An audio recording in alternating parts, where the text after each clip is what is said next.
պատահություն չէ, որ Էրդողանը վերսկսել է հարձակումներ միակ մեր տարածքային ամբողջականության պաշտպանի դեմ Իրանի Իսլամական Հանրապետության դեմ։ Սա ուղղակի ֆաշիստ է, բայց հակահայկական ֆաշիստ է։ Ֆաշիզմը կարող է լինի տարբեր բնույթի, տարբեր երանգի, սա հակահայկական ֆաշիզմ, զուտ հակահայկական ֆաշիզմ։ Եկեղեցու ներսում չկան, չեն գոյություն չունեն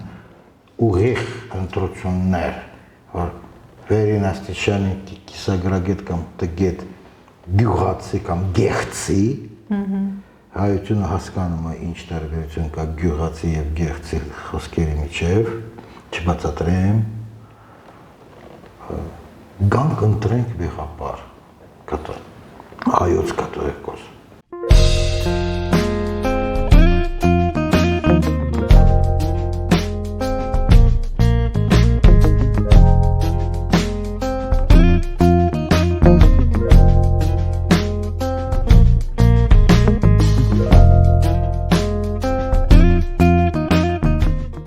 Ձեզ իրավունք TV-ի տաղավարում այսօր հյուրընկալել ենք անկախ քաղաքագետ եւ վերլուծաբան Սերգեյ Շաքարյանցին։ Բարև ձեզ, պարոն Շաքարյանց։ Անչափ շնորհակալ ենք մեր տաղավար հյուրընկալվելու համար։ Պարոն Շաքարյանց, թերևս մեր զրույցը պետք է սկսենք մի վերջին ժամանակահատվածի համար ակտուալ թեմայից։ Պետություն եւ եկեղեցի, այսպես ասած, գաղափարախոսությունները կարծես թե որոշակի պատճառներով եւ որոշակի անձանց միջամտությամբ ճակերտավորացված դեմ առ դեմ են դուրս եկել։ Ձեր կարծիքով այժմ ինչպիսի իրավիճակ է նախտիրում եւ որտեղ է վերջապես տանում մինչեւ այս թելը։ Բարի, ես ստիպված եմ ավելի հերվից սկսեմ։ Հիշեցեմ ձեզ, երբ որ փողոցային, այդպես ասած, այլասերված հեղափոխականները 2018 թվականի ամռանը փորձել են գրավել Էջմիածինը, այսինքն մեր հոգևոր հայրերի կենտրոն, մեր եկեղեցու դարեր շարունակ ճանաչված կենտրոնը, պահանջելով ինչ։ Իրենց տերմինաբանություն օգտագործում, որպեսզի վեհապարը հրաժարական տա, տեսեք ինչ անհետետ բան է, ոնց որ թե վեհապարը դա քաղաքական անձ է կարծես, թե պետական այրի, ասենք, որ նա պետական մյուս այրերի նման հրաժարական տա։ Այնինչ, ով որ մի քիչ ծանոթ է նման այդ եկեղեցիական ոլորտի հետ, նա գիտի, որ դա ծմախ, դա պաշտոն չի, դա ուղղակի ծմախ, ինչ որ մի ասենք պարտականություն, լինի դա հասարակական, թե եկեղեցիական, ու միայն մի դեպքում հենց կանոնակարգը, եկեղեցու կանոնակարգը նախատեսնում է, որ կարելի է, ասենք, ինչ-որ վաղաժամ կաթողիկոսի ընտրություններ կազմակերպել, եթե նա ամբողջական վիճակի պատճառով էլ չի կարող շարունակել, կամ հանկարծամահ է եղել վերջը, այդպես էլ է լինում։ Ուրիշ եկեղեցիների դարափորձից մենք դա տեսել ենք, օրինակ։ Վերցրեք հենց Հռոմի Պապի վերջին ընտրությունները, հա՞։ Սաղ կաթոլիկական աշխարհի, ոչ թե մի երկրի համար, այլ սաղ կաթոլիկական, ասենք, այդ ամբողջ աշխարհի համար ինչ որ մի աննախատեսված միջադեպ, ասենք, էլի, որ հանգուցալ Հռոմի Պապը վատացել է, իբր թե հետո դուրս է եկել այդ վիճակից, բայց էլի շատ կարճ իր կյանքը տևեց այդ հիվանդությունից, թե թունավորությունից։ Ես չգիտեմ, ես այդտեղ չեմ ուզում խորքային հարցերի մեջ մտնեմ։ Ու մենք տեսանք, որ ինչպես եւ կանխատեսել էին 2-3 տարի առաջ շատ ու շատ փորձագետները, ով է դարել նոր Հռոմի Պապ, ամերիկացի։ Պատահականությունը ոչ, բնականաբար պատահականություն չի։ Այն նույնը տարածվում է մեր եկեղեցիական ներքին կյանքին, ներքին ասենք կանոնադրությանը եւ այլը եւ այլը։ Ու հիմա որոշակի ճակերտավոր, ասենք ասած, անձինք, որտեղ իրականում նրանք անձ կոչվել էլ իրավունք չունեն, որտեղ նրանք ուղղակի հայերեն ասած չմարդ են եւ չհայ։ Ես չեմ պատկերացնում, որ որևէ չմարդ կամ չհայ պետք է դառնա հայ առաքելական եկեղեցու գերագույն առաջնորդ։ Ես չեմ պատկերացնում։ Դա թուրքերի համար չի, դա պարսիկների համար չի, դա ռուսների համար չի, դա հույների համար չի, դա կաթոլիկների համար չի։ Եթե ցանկությունը եղել է այդպիսի, որ փոխենք Գարեգին բեին, տնենք նիկոլական ինչ-որ մի Պողոս Պողոսյանին։ Դա այդպես չի։ Ու որևէ մի եկեղեցու ներսում չկան, չեն գոյություն չունեն ուղիղ ընտրություններ, որ վերին աստիճանի կիսագրագետ կամ տգետ գյուղացի կամ գեղցի, հայությունը հասկանում է ինչ տարբերություն կա գյուղացի եւ գեղցի խոսքերի միջև, չբացատրեմ, գանք ընտրենք վեղապար, հայոց կաթողիկոս, չկա տենց բան։ Ամեն մի հայ առաքելական եկեղեցու համայնքը ընտրում է ինչ-որ մեկին, չէ՞, որը հետո համաեկեղեցական խորհրդի ժամանակ կամ դեկուզով կարելի է այդպես մի քիչ քաղաքականացնել համագումարի ժամանակ արդեն գնում են ընտրություններ արքիեպիսկոպոսների միջև, լինում է, որ նույնիսկ եպիսկոպոսներ են մասնակցում այդ արարողությանը, չէ՞։ Բայց այդտեղ մենք տեսնում ենք բացահայտ հարձակում կոնկրետ ոչ թե Գարեգին Բեի դեմ, այլ հայ առաքելական եկեղեցու դեմ։ Ու մենք դա համադրում ենք այն իրադարձությունների հետ, որոնք կատարվում են հայության շուրջ։ Ինչն է կատարվում, շատ հակիրճ հիշեցնենք, գնում է պանթյուրքիզմի, թուրքական ֆաշիզմի, բացահայտ արշավանք, ողջ հայության դեմ, դա վերաբերում է ոչ միայն այն մարդկանց, որոնք մնացել են Հայաստանի սահմաններում, այն խեղճուկրակ Արցախը վերացրել են պրակտիկորեն, ասենք մենք չունենք էլ արցախահայություն, պրակտիկորեն չունենք, որովհետև դարերի դարը փորձը մեզ թելադրում է մի բան, որ ով որ զրկվում է հայրենիքից, բավական կարճ ժամանակահատվածից հետո զրկվում է նաև հայությունից։ Ինչքան որ չի սկսի շարունակել երադերսը, որ էլ հայ։ Չէ, նրանք արդեն ձուլված տավար են, ապրանք, նայեցով ում կողմից պիտի ձուլվեն։ Նրանք հայ դադարեցնում են լինել։ Ու այդ պանթյուրքիզմի արշավանքը ֆինանսավորվում է տարբեր ու տարբեր շրջանակների կողմից։ Հիշեցնեմ գոնե Ամերիկայի հայերի հայդատի հանձնախմբի հայտարարությունները, որոնք եղել են փոխկապված Բայդենի ուրեմն, այսինքն ԱՄՆ-ի նախագահ, նախկին նախագահ Բայդենի վարչակազմի հետ,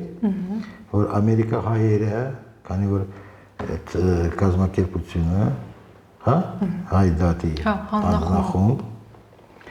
նա ոչ թե համարվում է, նա իրականում ամենամեծը եւ ամենաազդեցիկը, ասենք, ԱՄՆ-ում որպես հայկական կազմակերպություն, որը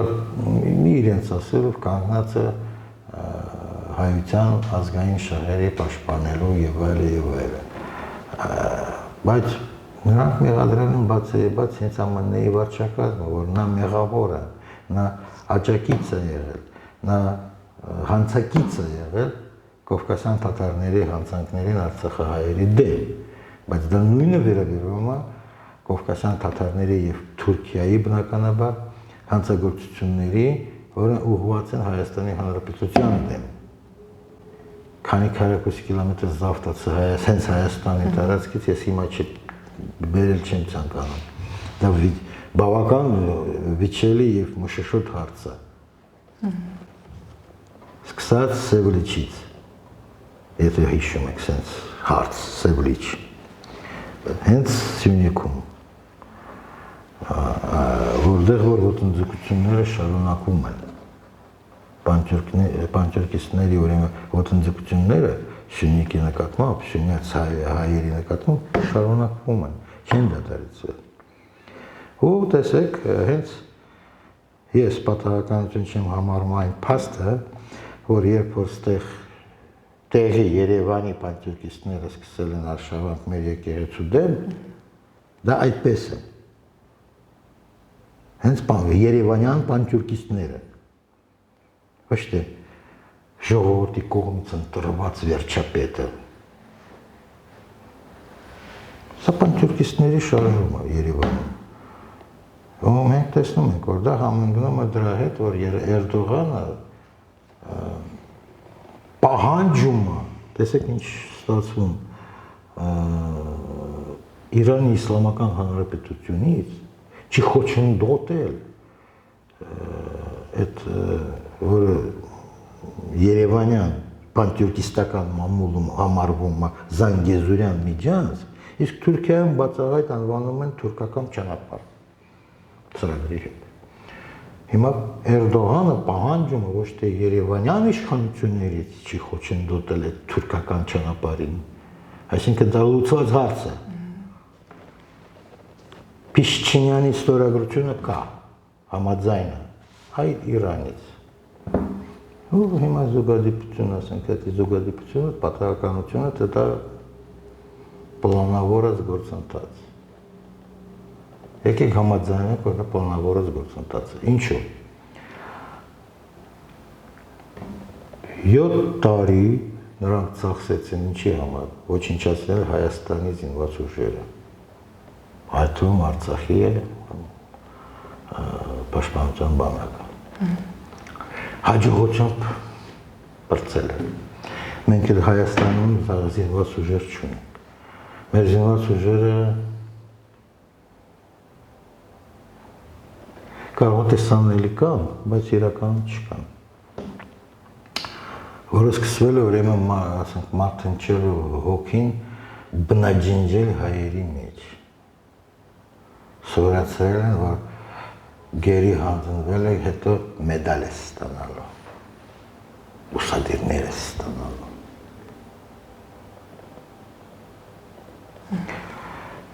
Հիմա դրանից առաջ, մինչև 18 թիվը, երկար ժամանակ այդ բոլոր արևմտյան, այդպես ասած, սոց եւ այլ հարցումների արդյունքում եղել էր մի բան։ Հայաստանի Հանրապետության բնակչությունը քիչ թե շատ վստահում է միայն հայոց բանակին, որպես պետական ինչ-որ մի կառույցին, պետական ինչ-որ մի ասենք օղակին, մնացած օղակները իշխանական այդքան էլ մեծ վայելք չեն ունեցել հայության շրջանում։ Մենք չենք վստահել, հա, ոչ խորհրդարանին, ոչ կառավարությանը, ոչ նախարարություններին, բայց բանակին վստահել ենք, ասենք ինչու, որտեղ մենք տեսել ենք, որ բանակը մարտնչող է, որ բանակը կարող է եւ հաջողակ է, վերջը։ Բայց բացի բանակից կա եւս մի բան, որը պահել է դարեր շարունակ ինչ, հայի ինքնություն, դա եկեղեցի է, հետո եկեղեցին կուտակել է կամ ունեցել է կամ շարունակում է ունենալ, եթե դեռ չեն թալանել, չեն ծախել թուրքերին, հսկա պատմական աղբյուրների ինչ-որ մի հավաքածու, ընդ որում ոչ թե ոչ պակաս կարևոր կամ թե ինչ-որ պատմության թանգարաններում է պահպանում, ավելի հարուստ, քանի որ եկեղեցական հնարավորությունները նրանք ոչ միայն Էջմիածին Երևանն, նաև Սփյուռք, որտեղ այնտեղ էլ կան եկեղեցական հաստատություններ։ Այսինքն, դա լավ հավաքական ինչ-որ մի արժեք չունեցող նույնիսկ ասենք, դժվար է ասել դա ինչ կարգի, ասենք կարևորություն ունի, որտեղ դա իրոք թիվել դժվար է պատկերացնել ինչքան կարևոր են այդ աղբյուրները, որոնք պահպանվել են եւ նմուշները, արտեֆակտները, որոնք պահպանվել են եկեղեցու կողմից։ Ուրեմն խնդիրը ոչ միայն բնաջնջել հայոց բանակը, Հայաստանի Հանրապետությունը, խնդիրը իրենց առջև դրված է օտարերկրյա, ասենք ինչ-որ շրջանակների կողմից, նաև ոչնչացնել մեր ինքնությունը ազգային, որ մենք էլ չձգտենք լինել անկախ, չձգտենք լինել ինքնուրույն, չձգտենք լինել մտածող, դա իրենց արդեն ոնց ասում հանձնարարված է եղել է ի սկզբանե, երբ որ ես ձեզ սկսել եմ հիշեցնել, չէ՞ որ 18 թվականից է սկսվել այդ արշավանքը եկեղեցու դեմ։ Հիմա նրանք համարում են, որ բանակը էլ հայերը չունեն, պաշտպան չունեն, պետք է ոչնչացնել արդեն հոգևոր հային, հայի հոգին ոչնչացնել, հայի հոգին ոչնչացնում սկսվում է ինքնությունը ջարդելով, ոչնչացնելով, բնաջնջելով, որ դու չզգաս քեզի հայ, կասես, որ դու աշխարհի քաղաքացի ես, Լևոն Տեր-Պետրոսյանի խոսքեր եմ հիշեցնում, 90-ականների, ասեն, 91-92-93 թվականների այն խոսույթը, որով հանդես է գալիս Լևոն Տեր-Պետրոսյանը, այսինքն այսօրվա իշխանավորի քնքահայրը քաղաքական եւ բնականաբար ակունք ՀՀՇ կոչված կառույցը։ Ես չեմ ցանկանում լինել աշխարհի քաղաքացի։ Ես շարունակում եմ պնդել, որ ես պետք է մնամ հայ։ Աշխարհի քաղաքացիները վաղ թե ուշ վերանում են։ Ինչ որ ապացուցում են իմիջիալոց ամբողջ երկրագնդում տեղի ունեցած գործընթացները։ Տեսեք, նույնիսկ Եվրոպայում, որը արդեն աշխարհի քաղաքացիներ են, ինչքան աճել է ազգայինի զգացումներ, ասենք ասել ես, կամ ազգային ճանապարհի պահանջարկը լայն հասարակական շրջանակներում, Հունգարիա, Սլովակիա, Իտալիա, նույնիսկ Իտալիա, նույնիսկ Ֆրանսիայի կեսը անպայման պետք է նշել, որոնք շարունակում են հիշել այն ժամանակ, որ նրանք եղել են ինչ-որ մի միավոր, ինչ-որ մի ինքնուրույն միավոր, իր առանձին ազատ խոսքով, գաղափարով, որոնք առաջնորդվել են ինչ-որ զուտ ազգային պատմական ճանապարհով եւ արժեքներով։ Համաձայնեք, որ ցանկացած, ազգ ու երկիրը անցել են բավական երկար, որոշակի դեպքերում նույնիսկ հազարամյակներ շարունակ ճանապարհը պատմության էջերի։ Նույն Իտալիա դարձրեք։ Սկզբունքորեն, իտալական այդպես կոչված ֆաշիզմի ակունքը, այն է, որ մարդիկ հիշել են Հռոմի կայսրությունը ու ցանկացել են վերականգնել ինչ-որ չափ, ինչ-որ մի սահմաններում այն Հռոմի կայսրության եղելիությունները, երբ նրանք էին որոշել աշխարհի ճակատագիրը։ Համաձայն եք, որ դա կարծես թե ամենտեղ եղել է ինչ-որ մի փորձ կամ ինչ-որ մի, ասենք, ջանք կրկնել, այդ թվում, ինչու ոչ, նույն Գերմանիայում, դա միշտ ունենում է շատ խոր պատմական ակունքներ, ինչ որ մենք տեսնում ենք այսօրվա օրով, երբ որ ֆաշիզմի յուրահատուկ ձևը, դա պանթյուրքիզմը կամ սիոնիզմը, դա ֆաշիզմը, դա բացեիբաց ֆաշիզմը, Բայց տեսեք ինչ կատարվում։ Եթե ինչ որ Գազայի պաղեստինցիների հարցում գրեթե կարծես ամբողջ աշխարհը համաձայն է, բացի իհարկե հրեաներից, որ դա ֆաշիզմ է, ոչնչացնել 40-ից ավել հազար մարդ հանում ինչ-որ մի Իսրայելի, դա շատ չի։ Սա ասում են ցեղասպանություն է, իսկ հայության դեպքում ոչ ոք չի ուզում դա խոստովանի, որ դա ցեղասպանություն է։ Շատ թեթև, այտենց ինչ են ասում, թույլիկ հայտարարությունները տարածում են միայն, ընդ որում դա եղել գոնե 21, 22, 23 թվականներին, հիմա մի քիչ էլ կրկնվել է 24-ում, 25-ում նրանք էլ են լռում։ Այդ իմ նշված Ամերիկայի հայերի, հայ դատի հանձնախումբը։ Ուրիշները լռում են։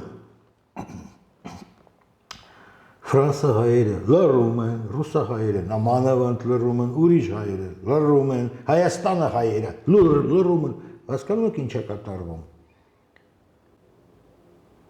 Իսկ պարոն Շաքարյանց, նաև այդ անունի ֆոնին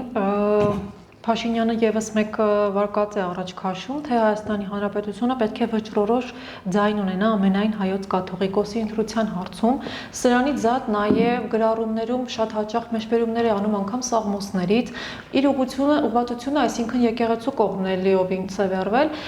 սակայն որոշ վերլուծաբաններից ոմանք նաև նշում էին, որ միգուցե կա վարկած, որ նոր սահմաններ հանձնելու գործընթաց է նաև ընթանում եւ նման իրավիճակներով են փորձում հանրության ուշադրությունը շեղել։ Արդյոք նման վարկածները իրականության բնականաբար ես էլ եմ ասում, զուգադիպություն չէ, որ Էրդողանը վերսկսել է հարձակումներ միակ մեր տարածքային ամբողջականության պաշտպանի դեմ Իրանի Իսլամական Հանրապետության դեմ։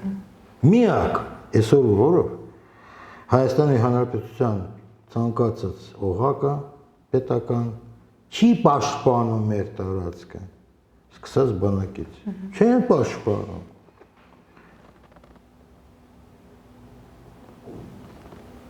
Իհարկե դա պատահականություն չէ։ Իհարկե դա Թուրքիայի պանթյուրքիստների եւ բնականաբար պանթյուրքիստների արևմտյան հովանավորների ինչ-որ մի տենչ է, ինչ-որ մի ծրագիր է։ Դրա համար դա ուղղվում է դեպի հայ առաքելական եկեղեցու ոչնչացում, որովհետև ինչ է նշանակում Հայաստանի Հանրապետություն վճռորոշ ձայն ունենա։ Դու ինչ, ժողովրդավարության դեմ ես, որտեղ գրած է, որ եկեղեցին ու պետությունը ոնց որ թե կարծես անկախ միավորներ են։ Նույնիսկ մեր ինչ մեր սահմանադրությունը, որևէ մի սահմանադրություն բացեք, որ դա գրած է, որ խոսքի ասենք Ֆրանսիան դա կրոնապետություն։ Չկա դա բան։ Կամ նույն ԱՄՆ-ը։ Չկա դա բան։ Այդ դեպքում որևէ մի պետություն կապ չունի ինչ։ Նիկոլիստան լինի, Պիտիստան լինի, Բուբուլիստան լինի, Եսիմինչիստան լինի, ինչ կապ ունի,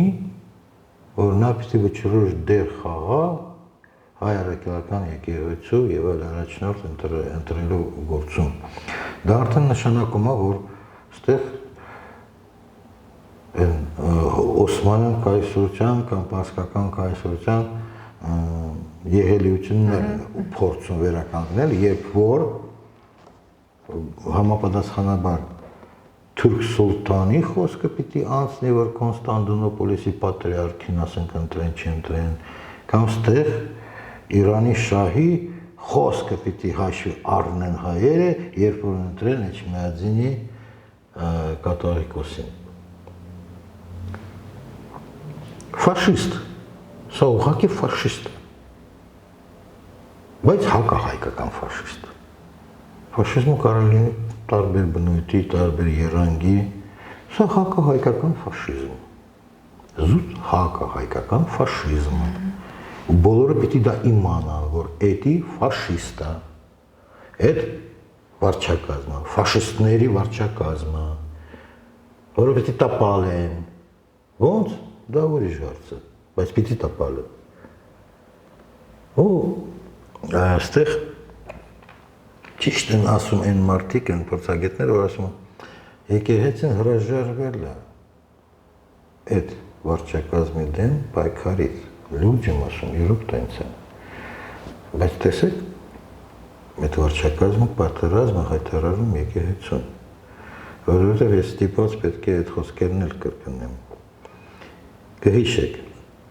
մի քանի տարի առաջ նախկին նախագահներից մեկը Ռոբերտ Քոչարյանն ասել է, ես այսքան տարի չեմ զբաղվել քաղաքականությամբ, հիմա այդ քաղաքականությունը սկսել է ինձով զբաղվել։ Նույնը վերաբերում է մեր եկեղեցուն։ Եկեղեցին, այդպես ասած, հրահ է քաշվել քաղաքական հարցերից։ Քաղաքականությունը եկել է հիմա ուզում է սպանի ոչնչացնի մեր եկեղեցին։ Ու դա էլի արտասահմանյան ուժերի պատվերը։ Գիտեք ինչ, այդ արդեն ասեկոսների եւ այլ ենթադրությունների դաշտը, թե դա ում հրամանը, ամերիկյան հատուկ ծառայությունների, թուրքական հատուկ ծառայությունների, թե բրիտանական MI6 հատուկ ծառայության կողմից իջեցված, ես համարում եմ MI6-ի հրամանը, ոչ թե պատվերը, այլ հրամանը, որովհետև եւ թուրքախոզ հրեա Էրդողանը, քանի որ հիշեցնեմ բոլորին, իր մերը դա իսպանական հրեայի։ Ըստ հրեական համայնքների օրենքներին մորով որոշվում է իր ազգությունը, ոչ թե ինքը թուրքը կամ նույնիսկ հոր կողմից ինքը թուրք չէ։ Հոր կողմը հույների, այն մախմեդականացված հույների ակունքը։ Ուրեմն հրեա Էրդողանը դա MI6 ծառայության գործակալ, Քուրդալիևը MI6 գործակալության հատուկ ծառայության գործակալ եւ կներեք ինձ ստեհի իշխանավորներն էլ են հավաքական առումով ծառայում են Մեծ Բրիտանիայի ինչ-որ մի շահերին։ Ուզում են թե չեն ուզում, բայց ծառայում են, քանի որ չեն ըմբոստում պանթյուրքիզմի դեմ։ Ով որ չի ըմբոստում պանթյուրքիզմի դեմ, նա դառնում է ցանկացած անգլիական, բրիտանական հատուկ ծառայության գործակալ, ցանկացած երկրում, ցանկացած ազգի մեջ։ Դա օրենք է։ Եթե դու պանթյուրքիստների հետ ես, ուրեմն դու Անգլիայի շահերն ես սպասարկում։ Ու դա բոլոր եվրոպական երկրներում գիտեն, բայց չգիտեմ, հայերը դա չեն հասկանում, չեն գիտակցում։ Ու այդ պատճառով մենք հայտնվում ենք այնտեղ, որտեղ հենց հիմա գտնվում։ Այսինքն մենք Բաքուհու մեջ ենք, որովհետև ճանապարհ չկա զարգացման համար, որպես հայ։ Գուցե եւ կա ճանապարհ ապրել զարգանալ որպես եվրոպացի կամ եսիմինչացի կամ համզաչիմանցի վերջապես, բայց որպես հայ չկա։ Ու այդ ճանապարհը կտրել են այսօրվա իշխանավորները, այսօրվա վարչակազմը։ Եվ պարոն Շաքարյան, մեր ժամանակը քանի որ արդեն մոտենում է իր ավարտին, կխնդրեի, որպեսզի վերջին հարցին նաև անդրադառնայինք։ Չնայած թվարկված այս բոլոր հանգամանքներին, ընդամենը օրեր առաջ Ադրբեջանի ՊՆ-ի հետ փոխկապակցված Կալիբեր անվամբ կայքը իր տելեգրամյան ալիքում նաև պաշտոնական հայտարարություն կատարեց եւ նշեց, որ մեծ հաջողություն է մաղթում Փաշինյանին, քանի որ նրա մոտ շատ լավ ստացվում է հակաեկեղեցական քարոզարշավ իրականացնել Հայաստանում եւ ընդամենը հենց այսօր անգամ ժամեր առաջ նիստ էր կայանում, որտեղ եւս կառավարությունը նշեց, որ պետք է խիստ վերահսկողություն սահմանի, որ ոմանք պատմամշակութային հուշարձանները չուլան չդարձնեն։ Չուլան հասկացողությունը վերջին շրջանում կարծես դարձավ բավականին ակտուալ, համեմատելով եկեղեցիների հետ, ինչպես նշեցինք, նաև պատմամշակութային հուշարձանների հետ։ Արդյոք կա իրողություն, որ նաև ադրբեջանական թելադրանքներն են սա։ Չէ, ինչ ադրբեջանական, չկա տենց խոսք, չկա տենց երկիր, դա կովկասյան թաթարները նախ եւ առաջ, երկրորդը Ալիևը ինչ քաքա որ բան թելադրի։ Ալիևը ես էլ եմ ասում, նա նույն MI6 բրիտանական հատուկ ծառայության գործակալը, ինչպես նաեւ հրեա Էրդողանը։ Դա փոխկապակցված ինչ որ մի համակարգային երևույթ է, որը ղեկավարում է բնականաբար Լոնդոնից։ Ալիևը ձեն չի հանի, եթե չկա Էրդողանի խորհուրդը, հրամանը, տեսեք, ով է ձայնավորում հնչեցնում պրակտիկորեն, հա, կարելի տենց էլ գնահատել վերջնագիրը Իրանին, մի պաշտպանի Հայաստանի տարածքը։ Էրդողանը, Ալիևը չի, չէ՞։ Այ որ Ալիևը դա հնչեցնի, ես կասեի, հա, Ալիևը ֆիգուր։ Չէ։ Նա պաշիկի նման, այն որ ասում են, ցախսող շինիկների ողմակ։ Էրդողանը մի քիչ ավելի լուրջ գործակալ, բայց դրա համար ինքն է հնչեցնում պահանջներ։ Ոչ միայն մեր տարածքային հարցերում, ոչ միայն, տեսեք ինչ է կատարվում այդ ռուս-ուկրաինական դաշտում։ Այնտեղ էլ Էրդողանը պահանջներ է ներկայացնում։ Եկեք հենց Ստամբուլում եզրափակիչ բան փուլ ստորագրենք էլի։ Կարող եմ սաղին ասեմ, որ դա տապալվել է։ Էրդողանշինան տապալվել է այն չակատում, ռուս-ուկրաինականում, ստեղել է տապալվել։ Ում ձերքով, կարամ նշեմ, Իրանի և Չինաստանի ձերքով։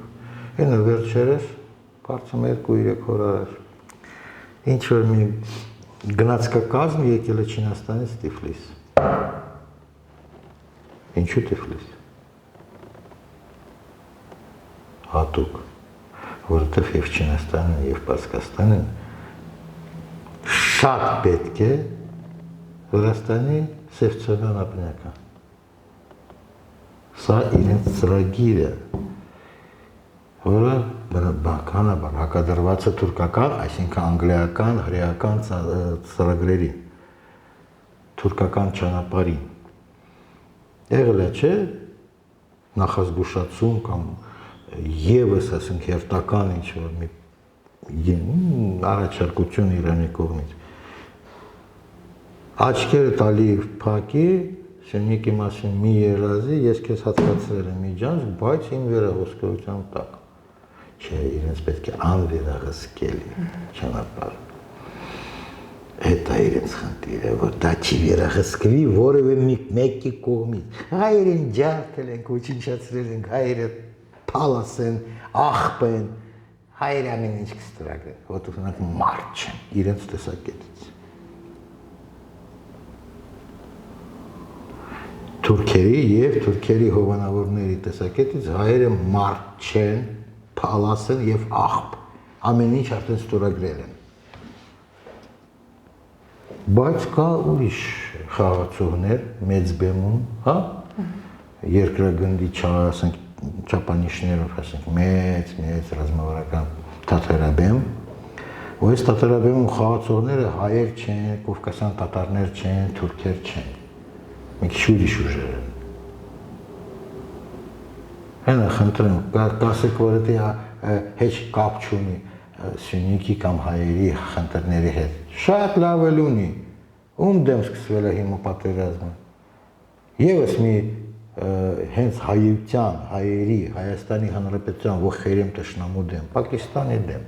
որը առ այսօր չի ճանաչում, որ Հայաստան գոյություն ունի։ Թուրքերի թելադրանքով։ Կարծես միակ պետությունը, որը չի ճանաչում, որ հայերը կան, թե չկան։ Պակիստան։ Ոնց են, ուզում եք ընդունեք, ուզում եք մի ընդունեք։ Ոնց եմ ես մեկնաբանում, որ ինչ է կատարվում։ Պարսկախոս փուշտուներն է, փուշտուներ, այսինքն Աֆղանիստանը, սկսում են պատերազմել ինչի համար, Պակիստանի ոչնչացման համար։ Խի, որովհետև փուշտուների մեծ մասը Պակիստանի տարածքում ապրում։ Այսինքն դա ինչքան կարելի ասել, որ զուտ ինչ-որ մի Հնդկաստանի պատմության հետ կապված մի պետական միավոր է, այնպես որ փուշտուների պետական միավորներից մեկը, որովհետև սա Հյուսիսային նահանգները Պակիստանի դա փուշտունական երկիր է։ Դա գնում է այն միջնադարյան իրողություններին, երբ Պարսկաստանի կայսրության սահմանները ընդգրկում են նաև այսօրվա Հնդկաստանի մայրաքաղաք Դելհի, Կաբուլով եւ այլով այդ շղթայով։ Այսինքն պարսկական աշխարհը թեկուզև ոչ Անդրկովկասում, բայց սկսել է պատերազմել իր հին պատմական, այդպես ասած, իրողությունների համար ուղղակի պակիստանյան ուղղությամբ։ Որպեսզի վաղը չմյուսօրը վերանա որպես հարց, նույն Կաշմիրի հարց, նույն Զիբիլի հարց, եւ ինչու՞ չէ, խոշորագույն քաղաքը Պակիստանի Քարաչի, դա շիական քաղաք է, իսկ շիական մահմեդականության հոսքը, հա, դա ինչ է, դա Իրանը։ Իմացեք պատմությունը, իմացեք իրողությունը ու փորձեք իրողությունների հիման վրա անձամբ եզրակացնել ում է ձեռնտու այսօրվա օրը ոչնչացնել Պակիստանը։ Բացի Հնդկաստանից բնականաբար։ Դա մեր խնդիր է նաև, պատկերացրեք, այդպես ասեմ, հայտարարեմ։ Հայության խնդիր է ոչնչացնել Պակիստանը, ինչպես նաև ոչնչացնել Ուկրաինա, ոմն մի երկրի նախագահի ասելով Լենինյան Ուկրաինա ոչնչացնել է պետք։ Երբ մենք ոչնչացնում ենք այդ հրեաների կողմից ստեղծած արհեստական, ասենք, պետական միավորները, մենք մեր շահ ենք պաշտպանում։ Ու այդ իրողությունը, այն որ ասում են անժխտել իրողություն, որտեղ վերջերոշը պատմական փաստեր կան էլի։ Պետք է ճշտել ձեր պատմության նկատմամբ մոտեցումները ու պետք է ճշտել դուք իրոք ուզում եք իմանալ մեր ազգի ճակատագիրը ինչ պետք է լինի։ Որտեղ դա փոխկապակցված ասենք հարցերն են, այսօրվա օրով այդպես է։ Եվ սա չի նշանակում, որ դուք պետք է ասենք ազատ եսի մեջ նստել, որ ինչ-որ մի ասենք տոնախմբությունների կյանք տանեք ամեն օր, չէ։ Մի քիչ գիտակից կյանք պետք է լինի։ Կյանքը տոն չի, կյանքը աշխատանք։ Ամենօրյա դաժան գուցե ոչ ապահովված ասենք դրական արդյունքով աշխատանք, բայց դա աշխատանք է, ոչ թե տոնախմբություն։ Ու երբ որ մենք տեսնում ենք, որ այստեղ փորձում են կարծես թե իսկական շեղելով ձեր ուշադրությունը իրական ռազմավարական պատկերից, հարձակվելով այս նախկինների վրա, այն նախկինների վրա, այս նախկինների վրա, առանքում արդարացնում են ոմն Սանասարյան Դավիթին, ասում են, սաղ մեղադրանքները հանված են, չնայած հենց նրանք են մեղադրել, որ նա կաշառակերությամբ զբաղվել։ Եթե գնում է ինչ-որ մի ասենք իբր թե փորձ, ինչպես նրանք ասում են, հա, այլընտրանքային զարգացման ճանապարհը ման գալ, այլընտրանքայինը որն է, փուչուրիկ նեղ աշխարհ Անդրկովկաս, այստեղ չկա այլընտրանք, յա այստեղ, յա այնտեղ։ Թերևս այս նոտայի վրա էլ սահմանափակենք հավանաբար, պարոն Շաքարյան, որովհետև նախ շատ շնորհակալ ենք ձեզ հետաքրքիր վերլուծությունների համար, պարոն Շաքարյան, իսկ մենք հիշեցնենք, որ այսօր իմ զրուցակիցն էր անկախ քաղաքագետ եւ վերլուծաբան Սերգեյ Շաքարյանցը։ Ցտեսություն։